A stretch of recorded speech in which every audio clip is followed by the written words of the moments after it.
record in. Hello, everybody. Welcome to the Black and Rowdy Show. Welcome back. I've had so many great positive reviews for the last talk about racism. So obviously this is going to be an ongoing talk because it's so important and it's so relevant to what's happening right now, right? And I want us to continue talking about different topics in racism because there's so many. It's ongoing, right? So we have two questions we're going to go into, and then we're going to talk about the words of the late John Lewis. So let's say hi to all of our friends that are joining us. Hey, Rob. Hey, Aaron. Hey, Will. Go ahead and unmute yourself and turn on your video. Thank you for coming. Hey, what's going on, y'all? What's going on? Hey. Hey, what's up? Today?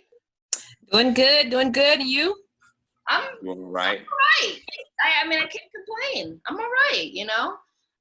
So I thought we could open the show with, of course, racism is something has always been, right? I think I heard someone say on Facebook, they were talking with a friend, and the friend said, don't you miss the day, I might be butchering this, don't you miss the days when there wasn't any racism? And I think, and I mean, I take a step back because I think the thing is this: if you're not Black or brown or Asian or other people of color, you're not aware of what we deal with on the daily. Like, you're just not aware of it, right? Or you don't care, either one of the two. So, you know, and it's sad, but it's true. And I think like something that Viola Davis said was, my whole life has been a protest. My whole life I fought. And those were some of the words she said. And I just thought to myself, yeah, me too. I didn't even think about how much I have to fight to be recognized, how much I need to fight to feel equal or to be equal, right, in society. And one of the first questions for us to talk about is, what was your first racist experience? And tell us how you handled it. Tell us what was the conclusion of it. Just so everybody, kind of, like people that are watching, can kind of get an idea of who we are, where we came from, because I think that's important. So I think some people are just blinded by the fact that there is still racism and it continues. So does anybody like to start? I would start. Go ahead. There have been plenty of racism in my life, but I would just pick one. The first one, you know, it's in education, it's in our jobs, you know, it's everywhere. So I experienced it when I was in school, when I felt like I was very intelligent and I deserved a better grade. And, you know, I was in college and I had to deal with these professors and teachers. They would just try to manipulate you, make you feel like, oh, what you doing in this class, or I don't understand you a little bit. Can you, you know, they would just try to make you feel bad and everything. And I was a very confident guy, so I stood up and I talked to the teacher. I said, hey, I deserve this, and I deserve, you know, a B. I've been doing my best. I'm passing your test. I'm getting good grades and everything. And they would just try to lower your grade and making you feel bad because you was like, because I was in a very like the honors class and stuff like that. So I was very smart. So they would just make you feel bad and like just try to pull you back and giving you an average instead of giving you a B. So I experienced that in education, you know, like I had ADHD. So I went through a lot of trouble, and they'd say I was a trouble kid. And, you know, I'm very hype, but at the time I would just get bored easy in class because I felt like, you know, we just regurgitate information in school. We're not learning, you know, history is full of lies and stuff like that. So we just regurgitate information trying to pass a class, but you're really not learning, because if you learning, you apply that knowledge. It's just like fixing a car. You can always, once you show a kid how to fix a car, he will learn the rest of his life. Yeah, definitely. So Yeah, I just try to say the education system is just so messed up. You know how they make you feel different in particular classrooms, and the instructors there to collect his money. So and you know how it is upstate New York. So anyway. Yeah. Thank you for sharing that. Anybody else? Well, I'll go ahead and share while we're waiting. Let's see. I was probably about maybe like 12. It's probably 12. Something that I recognize. Who knows what happened prior to that, right? I might have not recognized it as racism, but I know at that age, I was fully aware that if somebody said the N-word, that wasn't a good thing, right? So I remember I was with some friends of mine, and I mean, shout out to these friends, because honestly, I mean, I had white friends growing up because I was in a predominantly white neighborhood. So these friends, Nicole, Alicia, Lynn, who's probably watching, they never made me feel different. At least I never felt different around them. But one of these moments, it was, I think, two of my friends, I don't remember who was there, but I guess one of their friends of a friend of a friend, it was a guy we never saw that often. And I remember I thought he was creepy. He was just kind of weird. He would like turn off the light on us. And keep in mind, we're 12, 13 girls, and he's like, I don't even know how old he was. I think he was like 18, 19. He's being really weird and creepy, and I didn't like it. I didn't feel safe. And I was like, I don't really want to be here. We were like at somebody's house, and he kept turning on and off the light, and then he would say the N-word. And I'm like, why is he saying that? I remember thinking, like, I thought people said the N-word when they were mad about something. And so that was my first experience. I remember that was very alarming to me because I had been so sheltered with people around me that were so loving and like didn't treat me any different. To be exposed to that was very like, what's going on, So I had to really kind of figure out those feelings after that and figure out going forward, if I saw this guy again, how am I going to react? What's my position on? And I was 12, it's like, what am I supposed to say or do when I see this guy again? Anyways, it was the first experience for sure. So, anyone else want to share the first? I'll go. I'll, jump in. So my first experience rather with racism was actually when I was younger. It was more in terms of my mother. It was more in relationship with my mother dealing with the education system in regards to me. Gotcha. Okay. Just like you, Rob, I got ADHD as well. Yeah. And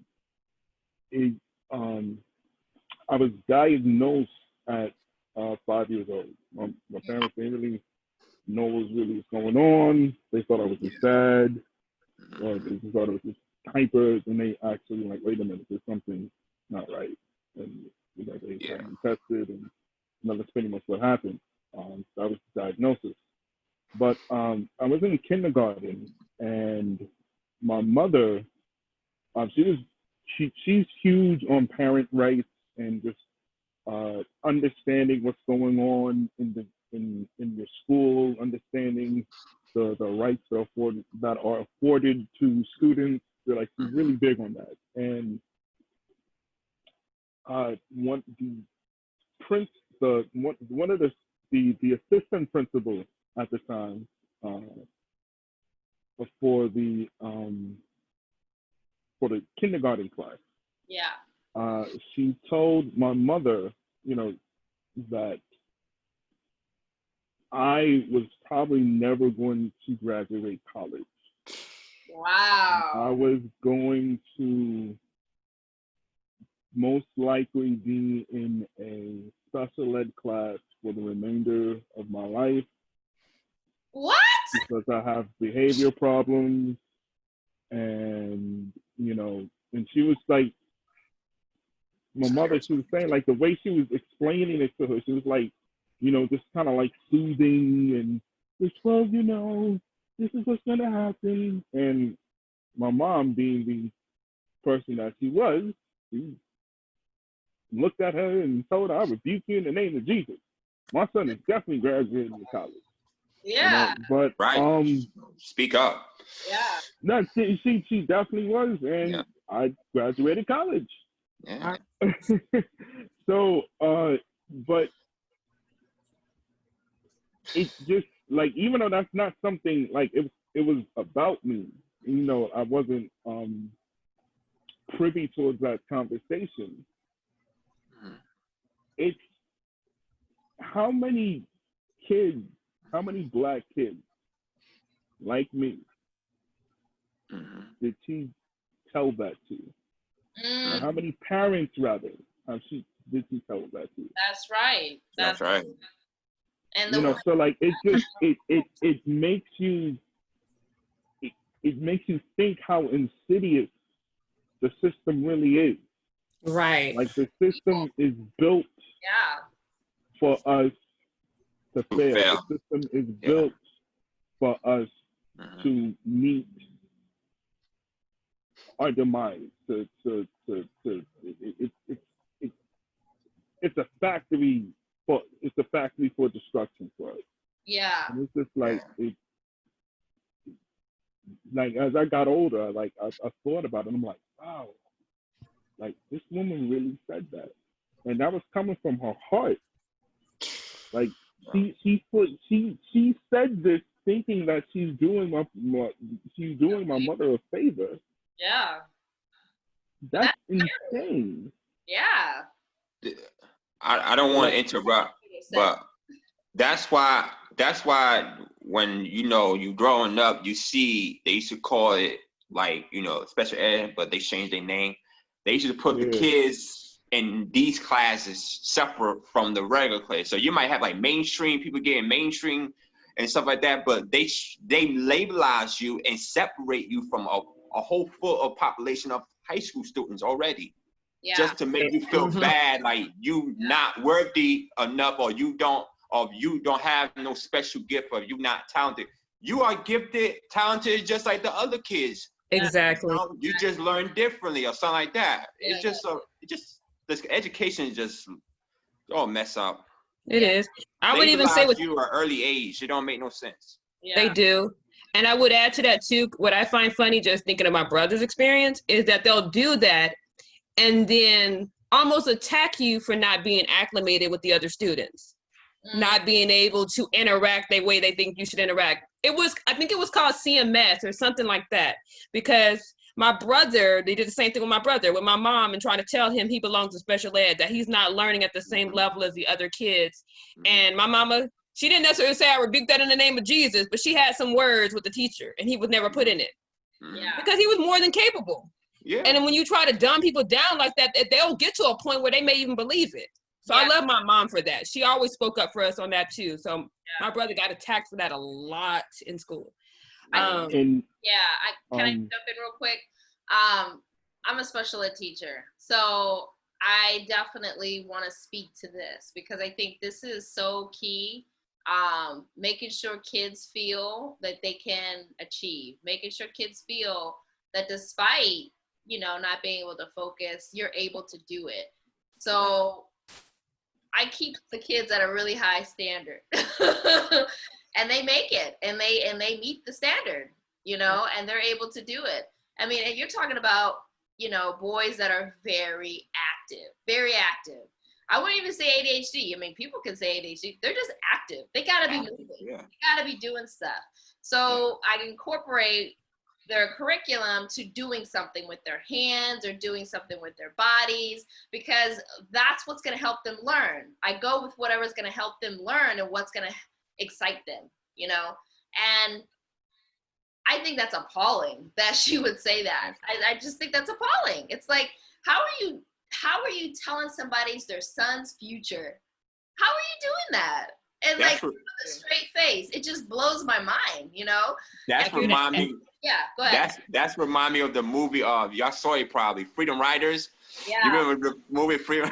I haven't seen that in a long That- time, but yes. Yeah, but just because the kids going through a bad situation and how they grew up, it doesn't mean they don't be like that. They just got to have a good teacher that understands them Yeah. and learn in a Different different approach. way.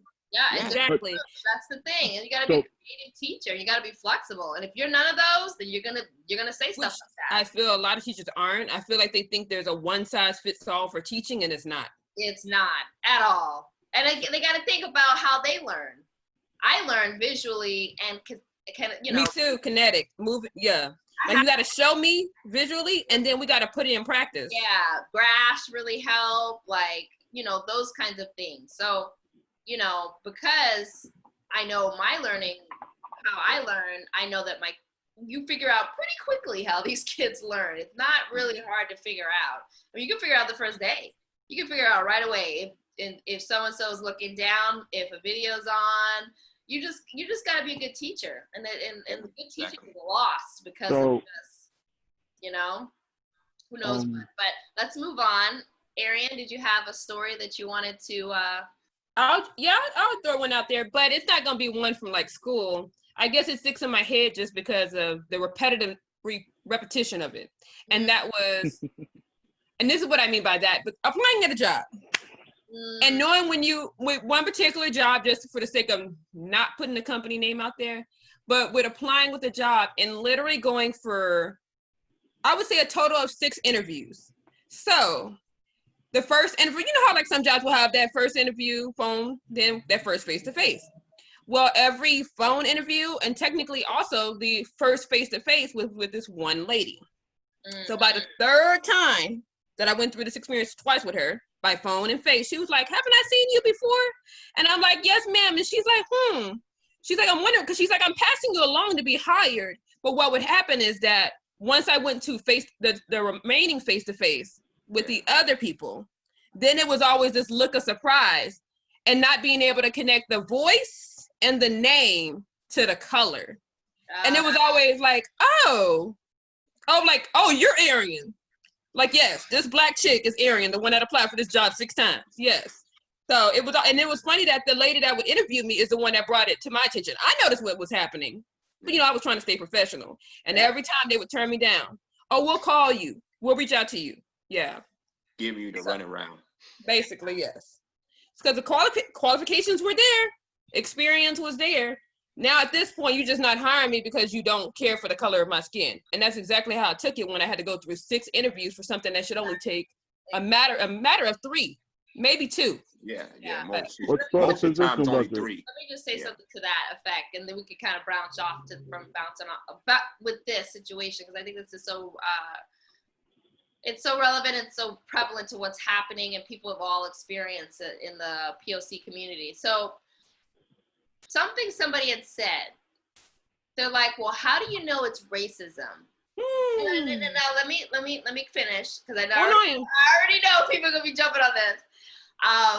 And it's something we've discussed in our groups of decolonization groups and this and that, and different social groups. You have people ask questions that are not POC, and they'll say, oh, well, how do you know that's racism? You don't know if that's racism or not. And I'm like, and let me just say my opinion, then you guys can jump in. We forgot about the one. I guess we'll forget the one. Type in the one. That's gone. I think I'm the only person to use the one. You are the only one that I'm the only person to use it. I was just put one. All right. Okay. Too. That's so funny. Okay, let me finish. That's So crazy. Will, it'll be you next. Okay, so All right. so yeah, I think they're like, oh well, how do you know it's racism and this and that? And I said, I've been gaslighted so many times that it's like, what else could it be? I mean, even if it's something like, oh, her qualities is not like exactly what we want, to me, it's still racism. It's just how it is. And then it's like, but I've had people say, well, you don't have any proof, so why are you going to put it on racism? Because I'm going to, because as a Black woman, You're not black. You haven't experienced what I've experienced. So I'm gonna go ahead and say I'm gonna go ahead and say racism because I've seen it happen so many times that it literally can't be anything else. What do you guys think? Real quick before you jump in, Will. So, right. so where are we All right, supposed go to get ahead. this evidence? Yeah, I got receipts. But every Evidence, time that you got y'all been racist to me, no, come on now. yeah. Come on now. Unless I can manage to record you. No, we don't always know when that's gonna happen. When every interaction that we have with certain individuals or a lot of other individuals, no. So that just thought that was interesting. It's And then for the same people that say, well, how do you know it's racism? How do you know it's not? Yeah, that's right. You never experienced it. So But go ahead, Will. what I always like to point out, like once again, like earlier before we started, how people they like to set the argument within logical fallacies. So like for you, so it's like logical fallacies and various biases, and like for starters, for you to just try to like make a statement like that in terms of, well, how do you know it's racism? You know, to imply that somebody, you know, wouldn't know the difference between racism versus, you know, something else. Or somebody doesn't know when they're being discriminated. You know, it's intellectually dishonest, and it is disgusting. And people do it under the guise of trying to be objective and just, you know, quote unquote, trying to find the truth. But the reality of it is you're saying this to disengage yourself from the problem. You are what you were doing. You effectively you're giving yourself an out. So you're saying, well, how do you know? Like pretty much when you're saying something like that, if somebody is voicing their concerns and like, you know, well, like anytime I keep going to this store, this lady, matter of fact, anytime I go to this supermarket, Yeah. down the street across me, this particular Spanish lady, she refuses to pack my groceries. Wow. Really? I've seen her pack other people. I've seen it and like I pay attention. Yeah. You know, because I don't like I honestly I don't want to jump to the conclusions, you know, I like, you know, maybe this is something else. But I'm just noticing her like she's not packed, she won't pack my bag, but she'll pack the person obviously a little bit lighter Yeah. than me. She'll speak them in Spanish. When it comes up to me, she'll walk away. She'll say she has a bathroom break. And it's just like, it got to the point where, all right, okay, all right. So like if I was the voices to somebody and they was asking me, well, how do you know this is racism?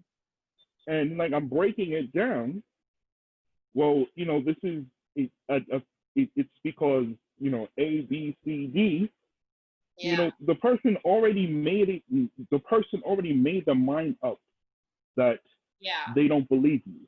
Right. Yeah. That's right. That's a good. That's So true. and this is the only reason why they would ask a question like that. Thank Is you. because you're trying to find some type. a slither of wiggle room to say no. Yeah. You're just overreacting. Yeah. Trying to justify it. You're absolutely right. Deny it and justify it and play psychology games on you. That's right. It's like they're trying to, what is it, proven behind a reasonable doubt? Yeah. It's like they're trying to find every chance to be Every like, sense, yeah. but then if you didn't experience it, how you gonna tell me what it's not? And they're Yeah. doing it. Guess what? They do it with videotape. And they still don't. They did it with Eric Gardner. They did it with all of They them. didn't know. Even with It's sad. tape clearly showing like clearly showing everything, people still coming up with excuses. Still. No, well, how do you know that It's that's sad. what happened? And if you look closer, come on Well, now. it's sad that it took Well, he had warrants. George Floyd to wake everyone up. That blows It's me sad. away. That blows I me. don't even think that even woke people up. I honestly feel like I feel that people. Some it did. Some. I feel like there's some people who are just Yeah. like, wow. Yeah. But there's others that Yeah. like Yeah. they'll double down in their ignorance.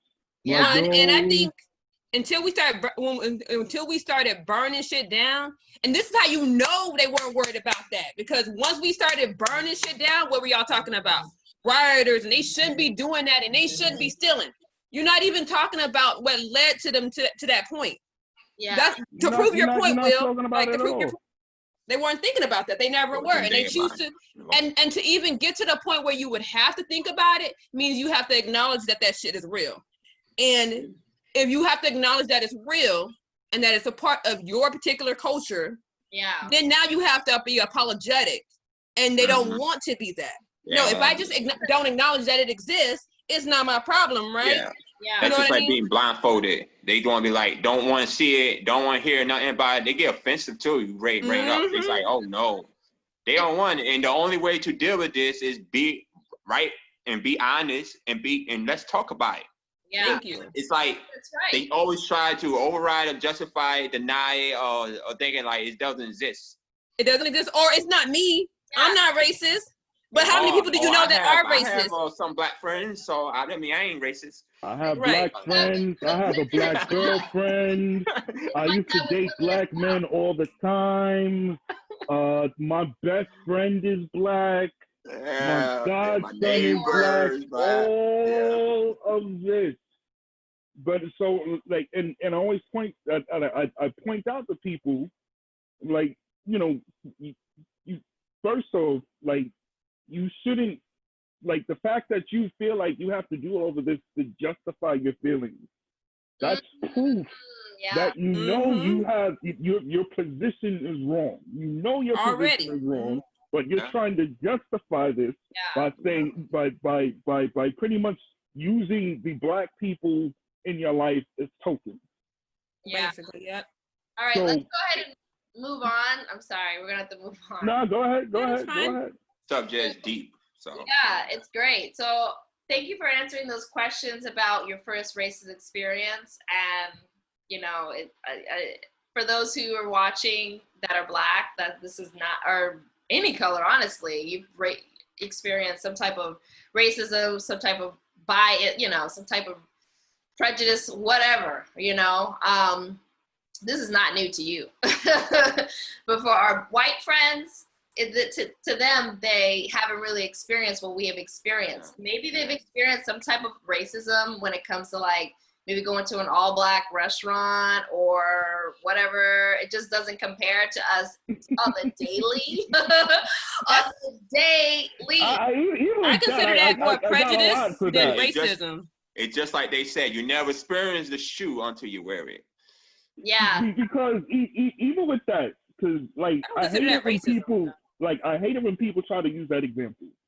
You know, because that in terms of trying to enact. It's just the feign empathy. Well, you know, I experienced racism too. You know, I went to an all-black school, and you know, they didn't like me because I was white. And then you peel back the layers, and you think like, well, what do you mean? Your girlfriend was white, was black? Oh, your friends are supposedly black? What do you mean that those people didn't like you? And also, like the understanding of racism, any ism in general, not just racism, but sexism, ableism, classism, it is a subversive social structure that it deals with power. It deals with turning discrimination or just a prejudice or bias into a social and cultural norm. Yeah. So case in point, you um, you just look at people who are physically or made or physically disabled. Like how many times people had to fight for their rights because the world didn't really even in governments, like the United States, you know, how many times people had to have acts done for people who are physically disabled, you know, to protect certain rights that they have. The reason being is because they're a marginalized group, and they were always being their rights were always being threatened.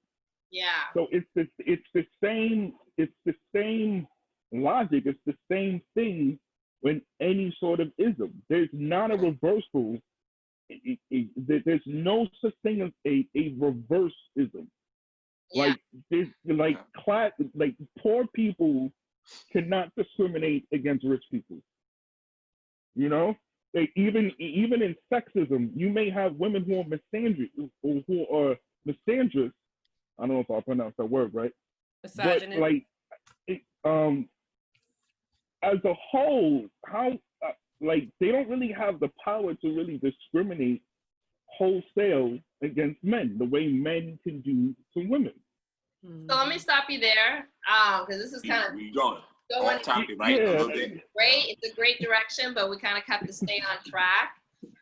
The next question is going to be, thank you for that, Will. Didn't want to cut you off, but No, go ahead, because I'll keep going. the question is, how has racism evolved? I would say I almost don't want to say it's gotten worse, because to me it's always been this way. Yeah. People are just more bold. Yeah. Especially with a particular individual in office. So they're more ablazoned. Yeah. So I'm going to use my usual term. I like, you know, the fruit that I like to call the person, but no. So anyways, I think that's just what has happened. People have just gotten a lot more bold, a lot more vocal. They feel fearless now to say some of the stuff they say. They learn real quick that that's not how that's going to go. But I think that's what I'm just saying. I don't feel like it ever went away. I don't even feel like it was worse than before. I just feel like it's always been this way, and just people are more bold with it. Okay. Anybody else? I definitely. I agree with that. It's been more bold. People are. You're on mute. All right, Rob, go ahead.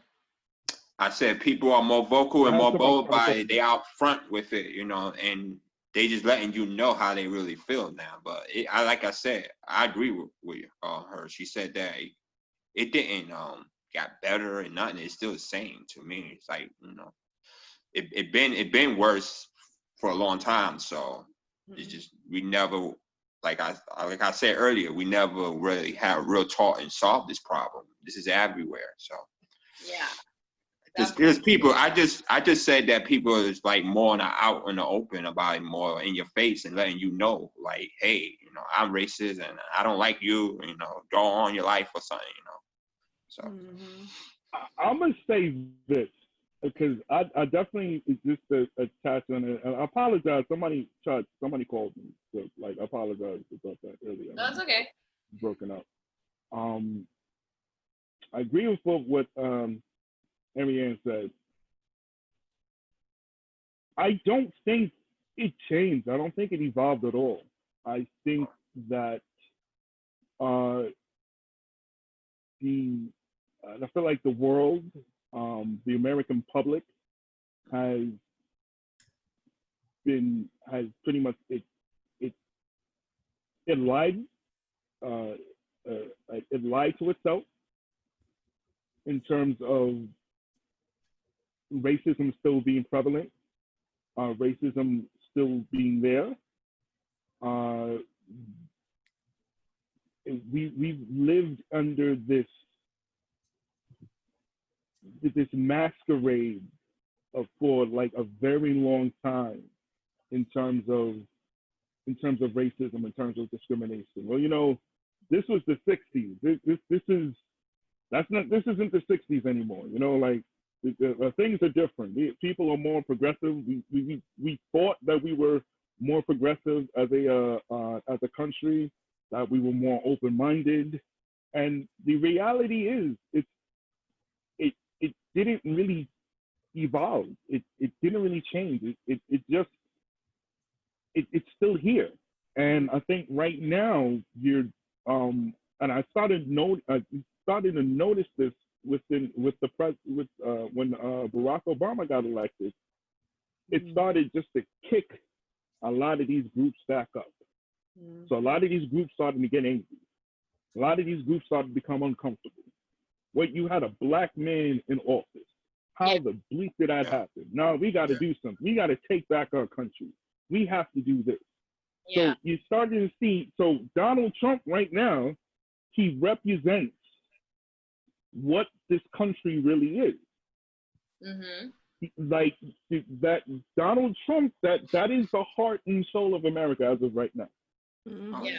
See, all of these people that have just been coming out, they're coming out of the woodworks. You're seeing all these white supremacist groups. They feel emboldened.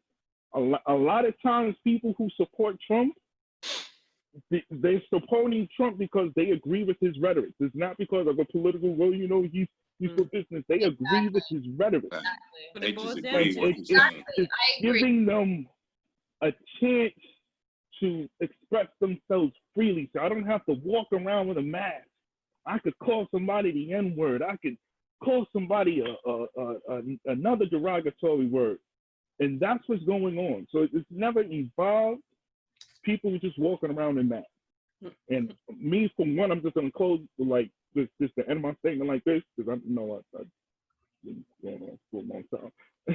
But for one, I'm happy that, you know, that they're taking the mask off. So I know who my enemy is, and I know who I got to punch in the face. So. Yeah, exactly. Yeah. Some people think this was a good thing that this happened because it lightened people up to reality, and the reality where we knew this years ago anyway. We've been knew about this, but it just letting people out. Just like you said, Will, it's just letting people out that they want to say that this is what they feel for a long time. They just wasn't. It was not the right time to say, but now they have a chance to say whatever they want now about this. Yeah, so it's just a shame, you know, because you're right, Will. I like what you said about it hasn't evolved. You know, it's basically the same, you know. Yeah.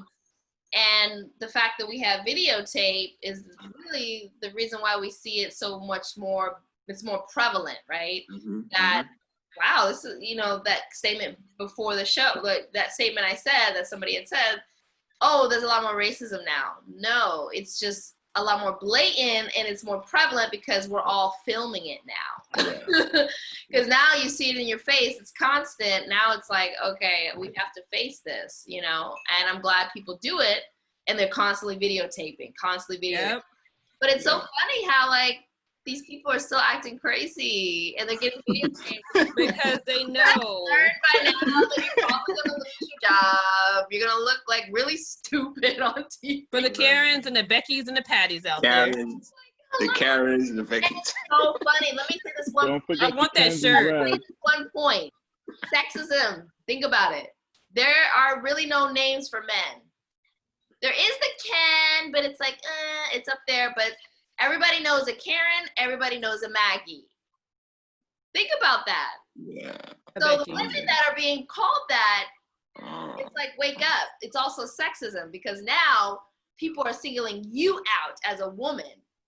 So wake up. This is your fight too. Wake up. This is your fight too. That's the thing we say in the marches and the protests. It does have a point. It's like, wake up. Like, the only other term that I've heard someone say, and actually I pulled it was from a show, was calling them a Todd. But that's not even something I would say I've heard on a regular basis. I've heard Ken more, but not Todd. But it's the same concept. Yeah. A privileged person that feels like they can get what they want, when they want, how they want, no matter what. Yep. but it's not as prevalent as it is with women. Exactly. They need to wake up. They need to wake up.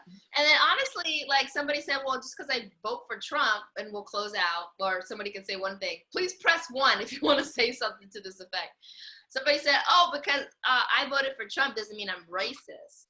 Now, the fact that I disagree.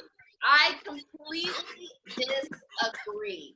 And I don't care who you are, if you're watching this and you voted for Trump, I believe in my heart, even though, yo, I'm not racist. No, you are.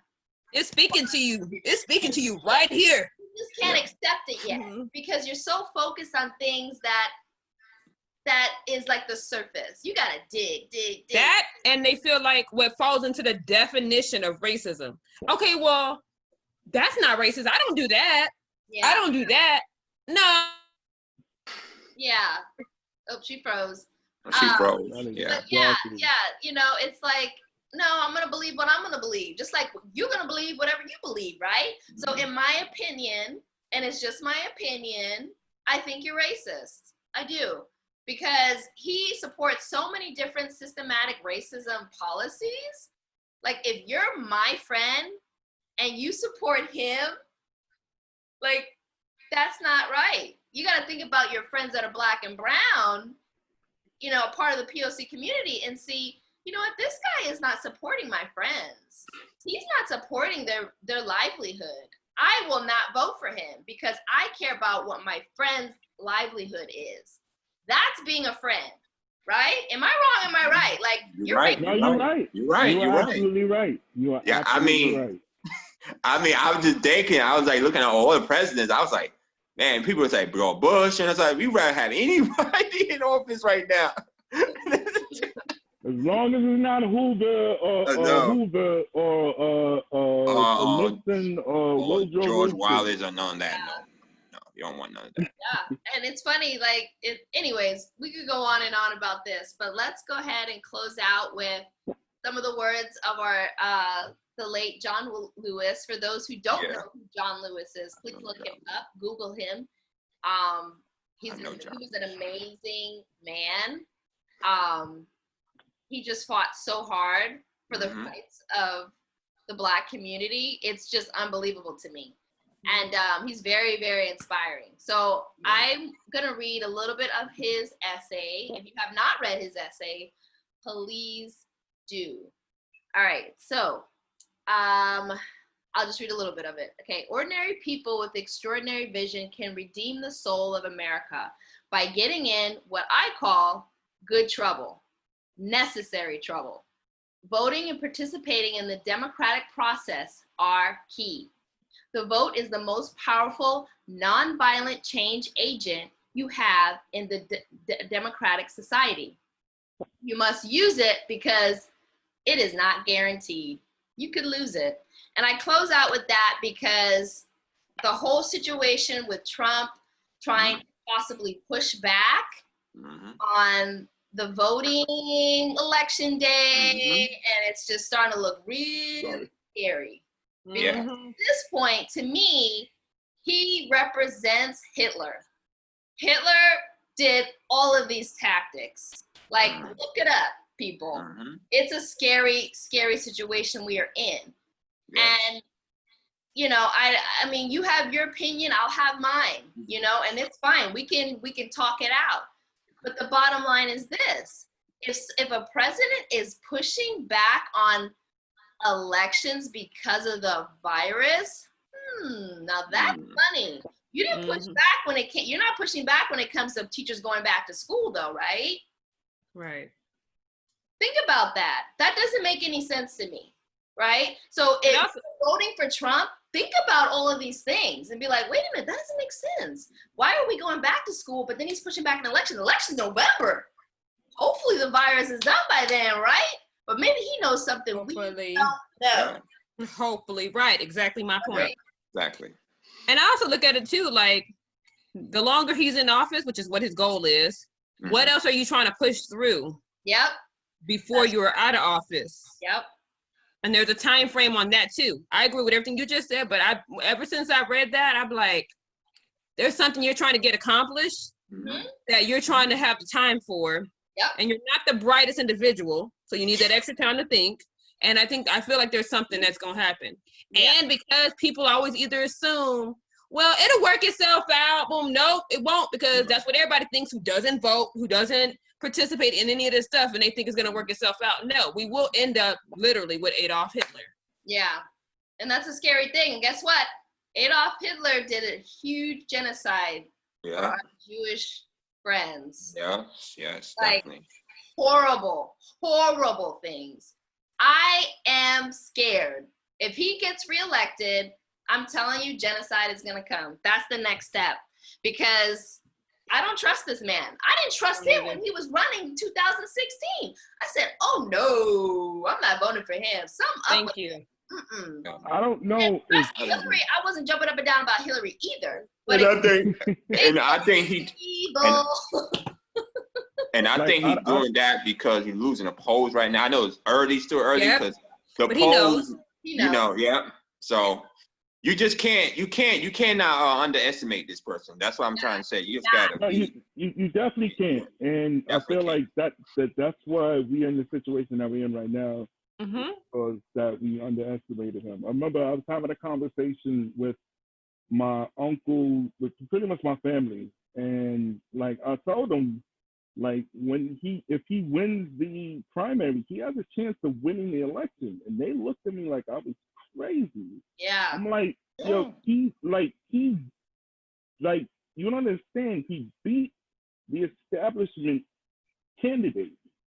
Like Jeb Bush was being groomed to run for president. Yeah.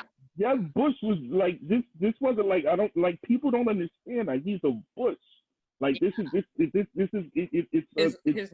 Like a legacy. the Bush family is the Bushes, the Kennedys. Like there are they're equivalent to like American royalty. Like and like pretty much Jeb Bush had the machine behind him. Yeah. Jeb Bush lost. The reason why Jeb Bush lost is because Jeb Bush was not speaking to the maniac far right wing of the party. Trump was. So that's something that you definitely have to pay attention to. In terms of like, I know people like are scared. Me personally, I don't know if like something as crazy as genocide would happen should he get reelected. Even though he talks crazy, now he's very like he is a demagogue, and he's tearing towards the fascist end. But my concern is, and like just realistically, my concern is that he is legitimizing a lot of far right hate groups. Yeah. And he's legitimizing that mindset. He's making them feel comfortable. Anytime he tweets, anytime he retweets, Will, let me stop you right there, okay? Because now we're cool. All right. So again, thank you all for joining the show. I appreciate you, Will, with those thoughts. Again, everybody, like wake up. Like this is not a game, you know? Not a game out here. It's not a game. You know, we really have to dig. We really have to educate. We live in a bad time. And I'm gonna push you, all of you, to read articles that are legitimate. Read books. Yeah. Books. I have already told I always read books. Yeah. Read books. Because if you don't recognize systematic racism as a problem, I'm gonna put you into some books. I am me, boo-boo. Because you need to wake up. Like, this is your fight. And if you are a part of the POC community and you blind, I'm gonna take the blinders off for you real quick. Yeah, I agree. This is not the time to sit down and sit on your hands. This is not the time for that, right? So anyways, again, thank you all for coming. I appreciate all three of you joining the show, as always. There'll be another racism talk. We'll have other questions regarding housing discrimination, job discrimination, church. Woof, woof, woof. I gotta do a little woof for that one because there's some drama with church. We might have to Thank do like you. 3 episodes of church. It's like a 3-part series. Yeah. I got a lot. Like with discrimination and the like, and sexism. Oh, We man, get started yeah. with that one. Sexism, Crazy. Oh, All right. man. everything. Anyways, Yeah. we will have another episode of this talk again at some point, and we'll see you next time. Bye, everybody. Bye.